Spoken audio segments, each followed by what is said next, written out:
날마다 주님과 함께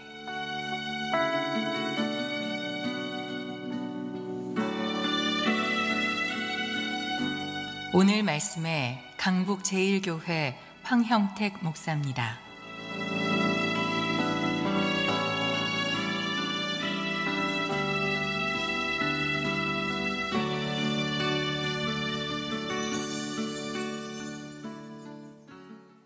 우리 인생에는 삶의 길이 있습니다. 어쩌면 그 길이 우리의 삶이 되기도 하죠. 우리가 걸어온 삶의 자취가 인생 전체를 표현해주는 좋은 지표가 되기도 하는 거죠. 길을 걷는다는 것은 그래서 삶을 살아간다는 것이고, 길을 걸을 때마다 그 길의 흔적들이 우리의 삶을 표현해주는, 그 사람을 알려주는 그런 표시가 되기도 합니다. 어떤 길을 걸어 어떤 삶을 만들어 갈 것이냐, 그것은 여러분과 저의 몫이죠. 여러분의 삶의 길을 여러분이 선택할 수 있을 것이고, 그리고 저의 삶의 길을 제가 선택할 겁니다. 선택한 길을 걸어감으로 말미암아 여러분의 삶의 길이 정해지고 제 삶의 길도 밝혀지게 되는 거죠. 그런데 누구나 자신만의 길을 걸어가긴 하겠지만, 그러나 인간이라면 누구나 마땅히 걸어야 할 길도 있을 것 같습니다. 여러분의 인생, 여러분이 걷는 겁니다. 제 인생, 제가 선택하는 걸 겁니다. 그럼에도 불구하고 사람이라면 누구나 마땅히 걸어가야 할 그 길이 있지 않을까? 그것을 가리켜 세상 사람들은 정도라 그럽니다. 올바른 길, 마땅히 걸어가야 할 길, 그런 거죠. 여러분과 제가 마음대로, 임의대로 선택할 수 있는 인생의 길이겠지만, 그러나 반드시 걸어가야만 하는 길도 있을 것 같다, 그런 거죠. 책을 읽었는데 한 사람의 이야기가 적혀 있었어요. 제가 여러분과 한번 나눠보죠. 제목이 노근이 엄마라는 글이었어요. 아마 아들 이름이 노근이라는가 보죠. 노근이 엄마는 변기 닦는 일을 합니다.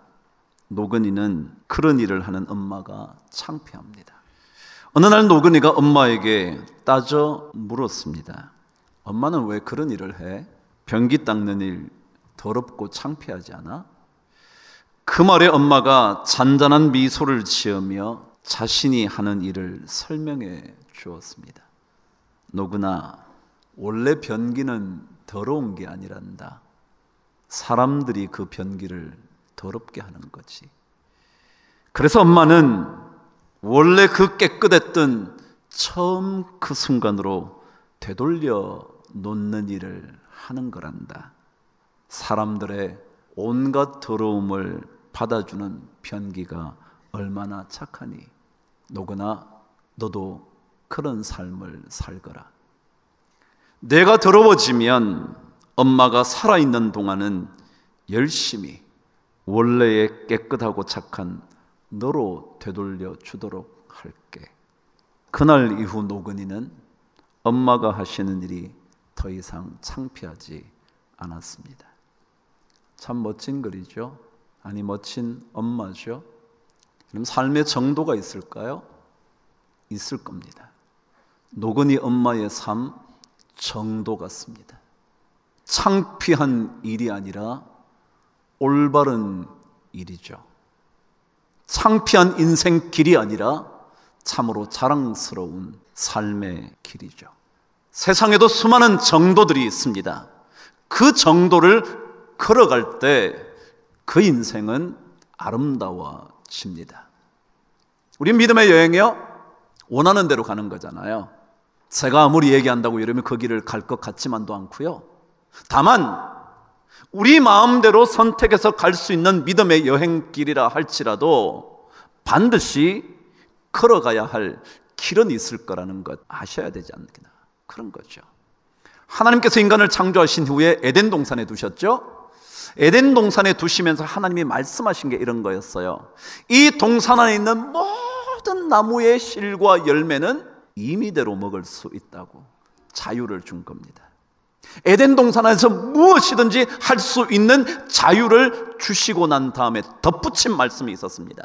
그게 뭐냐 하면, 그렇지만 동산 가운데 있는 선악을 알게 하는 나무의 열매는 먹지 말라고. 하나님은 자유를 엄청 주셨지만 그 자유에 경계선을 그어 두셨습니다. 이게 정도입니다. 만일 이것을 벗어나면 멋진 삶이 이루어지는 것이 아니라 그 결과가 그리 아름답지 못합니다. 오늘 말씀은 오랫동안 자녀를 기다려왔던 사레가 자녀를 얻을 수 없자 자신의 여종 하갈을 아브라함의 품에 안겨 자식을 얻겠다고 얘기한 내용입니다. 다시 말하면 오랫동안 기다려왔던 자녀를 얻지 못하게 된 이후에 사레가 선택했던, 걸어갔던 삶의 길을 적어놓은 말씀이죠. 그래서 16장 1절은 출산하지 못한 사레에 대한 이야기를 시작하고 있습니다. 그래서 아브라함에게 말하죠. 우리가 자녀가 없으니 여종을 통해서라도 자식을 얻자고. 그래야 후손을 남길 수 있지 않겠냐고.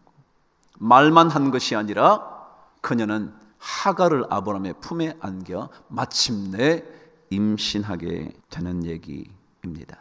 저는 이 말씀을 읽다가 우리 신앙인의 정도라는 것이 뭘까? 신앙인의 정도. 그 생각을 하기 시작한 겁니다. 오늘 말씀을 읽어보시면 2절에서 이런 기록이 있습니다. 함께 읽어보시죠. 시작. 사레가 아브라함에게 이르되 여호와께서 내 출산을 허락하지 아니하셨으니 원하건대 내 여종에게 들어가라. 내가 혹 그로 말미암아 자녀를 얻을까 하노라 하매 아브라함이 사레의 말을 들으니라. 여러분, 하나님께서 아브라함과 사레에게 아들을 주시겠다고 약속하셨나요? 네, 약속하셨습니다. 그런데 그들은 기다리지 못했습니다. 왜 기다리지 못했을까요? 조급해서요. 그래요? 신앙인의 정도는 어떤 거냐면 조급함을 주의하는 겁니다. 그래야 정도를 걸어갈 수 있습니다. 하나님께서 정해놓으신 길을 갈 수가 있습니다. 만일 성급함에 빠지기 시작하면 반드시 정도를 벗어납니다. 물론 10년이라는 세월이 결코 짧지만은 않았겠죠. 기다리고 기다렸지만 얻지 못한 자녀 때문에 견디지 못한 마음 이해가 되지만, 그럼에도 불구하고 하나님께서 이삭을 주시겠다고 약속하셨으니 기다릴 줄 알아야 되는데 기다리지 못했던 거죠. 그게 성급함이죠. 신앙의 정도는요, 성급함을 잘 다스릴 때 주어집니다. 정도에서 벗어나지 않으려면 믿음의 여행을 하는 동안 성급함을, 서두름을 늘 주의해야 합니다. 왜냐하면 마음이 급할수록 판단을 그르치기 때문에 그렇습니다. 마음이 조급해질수록 과도한 욕심을 부리기 때문에 그렇습니다. 우리 자녀를 길러도 그렇지 않나요? 조금만 더 기다려주면 되는데 그걸 견디지 못하잖아요. 사례가 그랬습니다. 하나님께서 종의 자식이 아니라 내 몸에서 난 자식이 너의 상속자가 되게 하겠다고 창세기 15장에서 말씀해 주셨는데도 불구하고 그들은 기다리지 못했고 마침내 종의 자식을 자신의 아이로, 상속자로 삼으려고 한 것입니다. 신앙의 길은요, 진득하게 기다리는 훈련입니다. 당장 이루어지지 않아도 조금 더 기다리면서 서두름을 다스리는 것입니다. 우리는 모든 것이 금방 이루어지기를 꿈꿉니다. 성경은요, 잠언 21장에서 이렇게 말을 합니다. 21장 5절은 부지런한 자의 경영은 풍부함에 이를 것이나 조급한 자는 궁핍함에 이를 따름이니라. 사람들이 조급해지면요, 열심을 내기가 어려운 거예요. 열심을 내봐야 안 될 것 같으니까, 부지런한 것이 손해일 것 같으니까 자꾸 마음이 급해지는 거예요. 그러나 여러분, 진득하게 기다리면서 부지런함을 익혀가면, 그리고 하나 둘씩 실력을 쌓아가면 반드시 그 경력이 풍부함에 이른다고 성경은 말하는데, 우리는 그걸 못 기다리는 거죠. 조급함으로 엉뚱한 일을 벌이기 시작하고요, 조급한 마음 때문에 잘못된 판단을 서슴없이 결정하고요, 이루어질 그날까지 부지런해야 할 일을 다 내팽개쳐 버리고 마는 것 아니겠습니까?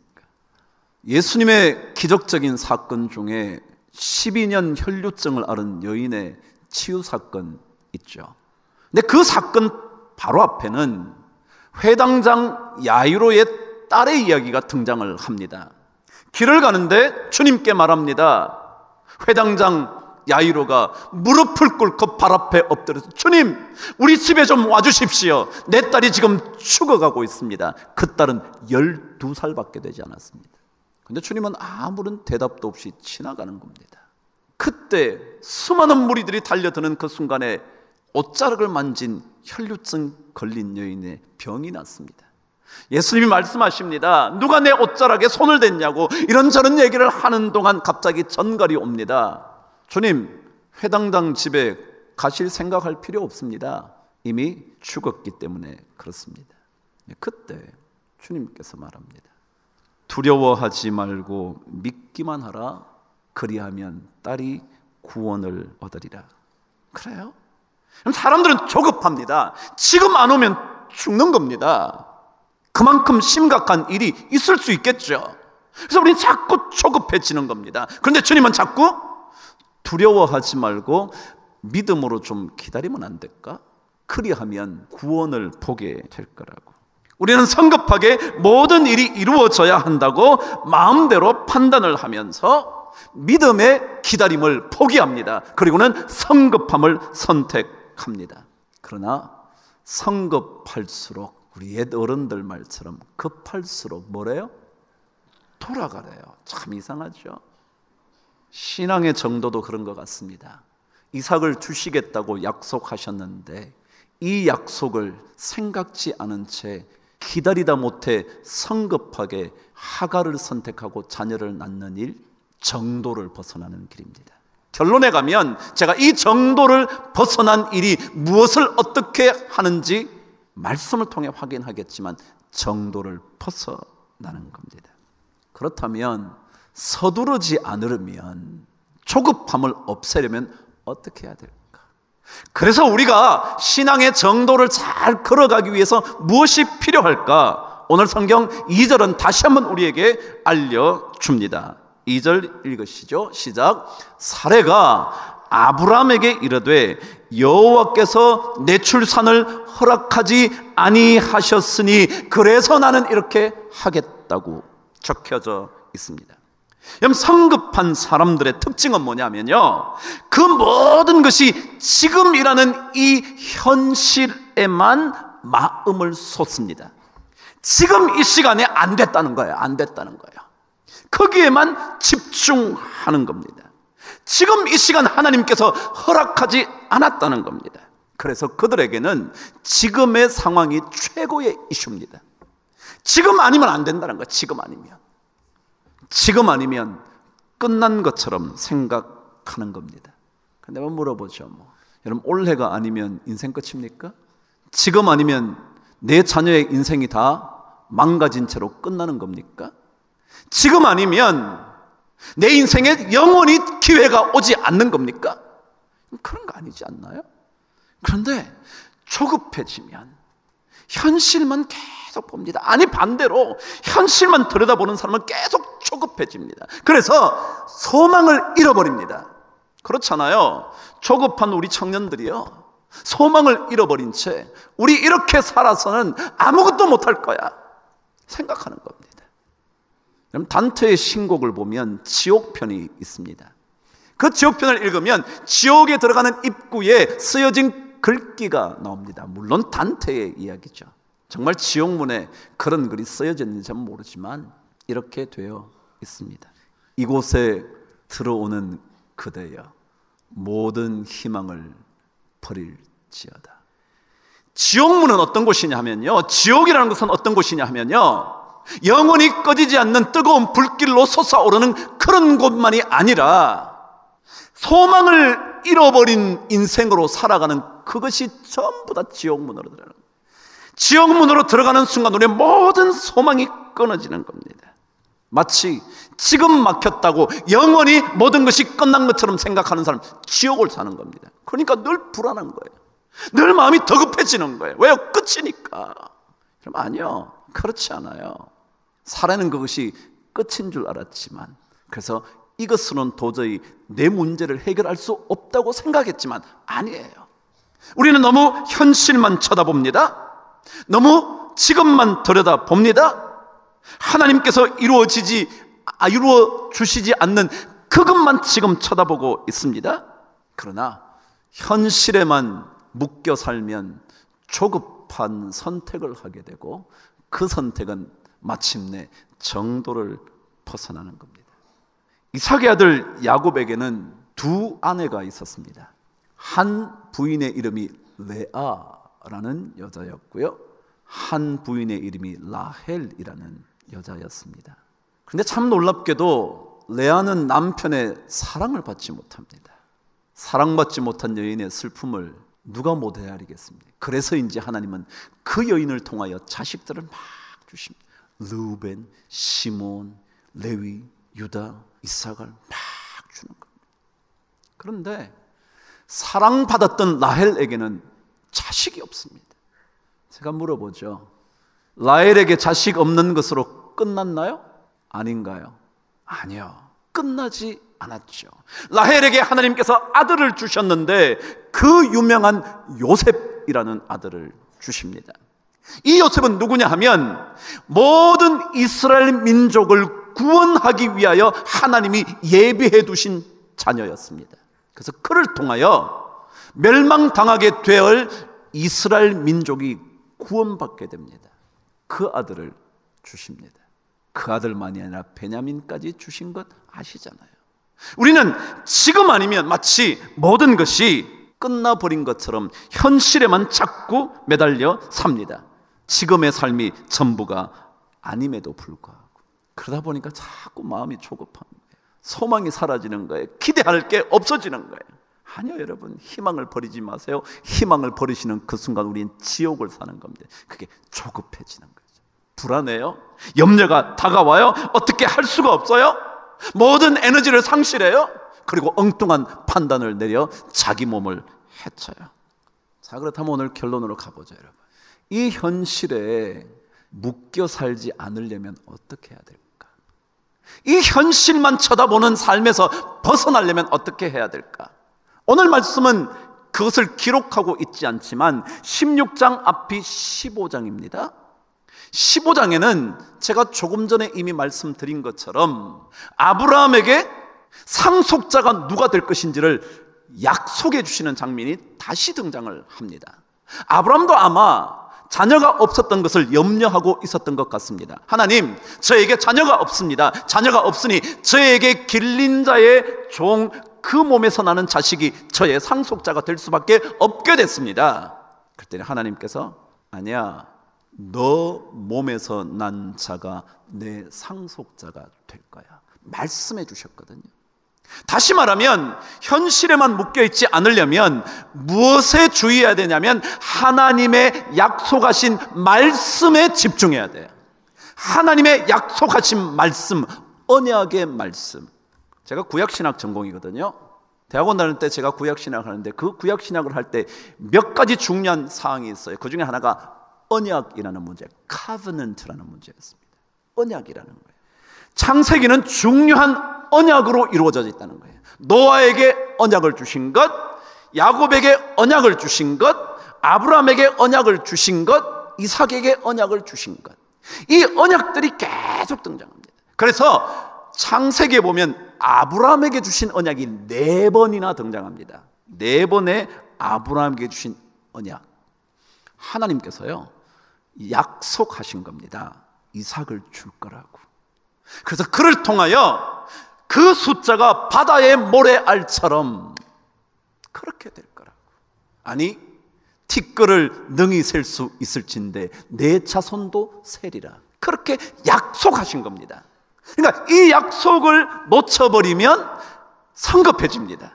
약속을 보지 못하면 마음이 급해집니다. 그리고는 자꾸 지금 것만 봅니다. 그런데 하나님의 약속을 계속 바라보면요, 기다릴 수 있는 힘이 생기는 겁니다. 현실에 매달려 성급해지지 않으려면 하나님의 약속을 굳게 잡아야 합니다. 하나님께서 약속하신 것에 더 집중해야 됩니다. 현실이 막막할수록, 현실이 꽉 막혔을수록, 현실이 아무것도 가능케 할 것 같지 않다고 생각이 들수록 하나님의 언약의 말씀에 더 매달려야 합니다. 왜냐하면 하나님께서 말씀하신 것은 반드시 이루어질 거거든요. 이사야 46장 11절은 그래서 이렇게 말을 합니다. 내가 말하였은즉, 그 다음에요, 반드시 이룰 것이요 계획하였은즉 반드시 시행할 거라고. 여러분, 성경 그렇게 말합니다. 내가 말했다고, 언약의 말씀이야. 근데 그 뒤에 뭐요? 반드시 이룰 것이야. 내가 계획해놨다고. 너의 상속자를 내가 다 계획해놨다고. 반드시 시행할 거라고. 그렇거든요. 그러니까 이 언약의 말씀을 놓치면, 하나님의 말씀을 놓치면 우리는 자꾸만 마음이 성급함으로 빨려 들어가는 겁니다. 염려와 조급함의 노예가 되지 않으려면 하나님의 말씀을 바라보십시오. 하나님의 말씀을 바라볼 때라야만 그 일이 가능해집니다. 히브리서 6장에는요 이런 말씀이 적혀져 있습니다. 히브리서 6장 23절에 또 약속하신 이는 미쁘시니 우리가 믿는 도리의 소망을 흔들리지 말며 굳게 잡고. 약속하신 하나님은 어떤 분이냐면 미쁘신 분이래요. 믿을 만한 분이라고요. 사무엘상에 의하면 하나님은 절대로 변개하지 않는 분이라고요. 바뀌거나 바꿔버리는 분이 아니라고요. 하나님은 신실한 분이신데 그 신실한 분을 믿고 소망에 흔들리지 말고 그것을 굳게 잡아야 한다고. 그러고 난 다음 36절은 이렇게 기록합니다. 너희에게 인내가 필요함은 너희가 하나님의 뜻을 행한 후에 약속하신 것을 받기 위함이다. 하나님의 약속하신 것, 언약의 말씀, 그것을 받기 위해서는 뭐라고요? 인내할 필요가 있다. 조금 더 기다릴 필요가 있다. 조금 더 서두르지 않아야 할 거라고. 조금만 더 기다려보면 약속의 열매를 얻게 될 텐데, 조금만 더 기다리면 구원을 보게 될 텐데, 두려워하지 말라, 믿기만 하라. 그리하면 딸이 구원을 얻으리라. 그런 거잖아요. 오늘 마지막에요, 제가 묵상한다 그랬죠. 만일 정도를 벗어난 길을 걷는 것이 괜찮을까? 그래서 얻게 된 자식 괜찮을까? 오늘 성경은 우리에게 이렇게 말씀을 함으로 말씀을 정돈합니다. 16장 4절 읽도록 하겠습니다. 시작.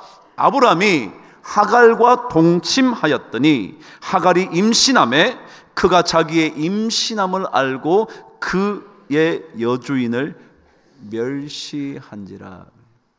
여러분, 옛날에 고대에는요 종을 통하여 얻은 자식도 주인의 자식이 되잖아요. 아시죠?